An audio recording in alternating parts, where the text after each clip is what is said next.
সকলকে আমার চ্যানেলে স্বাগত। আজকের রেসিপি সাদা আলুর দম। আলুগুলো সামান্য লবণ দিয়ে আমি কিছুটা সিদ্ধ করে নিয়েছি। কড়াইয়ে তেল দিয়ে আলুগুলো হালকা ভেজে তুলে নিলাম।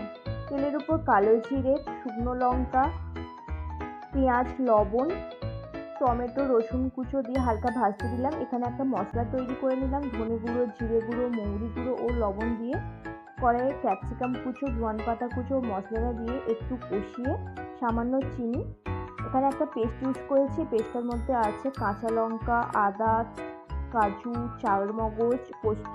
পেস্টটা দিয়ে একটু কষিয়ে সামান্য লবণ, ফাটানো টক দই, মশলা থেকে তেল ছাড়লে ভেজে রাখা আলু, পরিমাণ মতন গরম জল দিয়ে একটু ফুটিয়ে গরম মশলা ছড়িয়ে একটা পাত্রে ঢেলে সামান্য বেরেস্তা ছড়িয়ে পরিবেশন করলাম আজকের রেসিপি।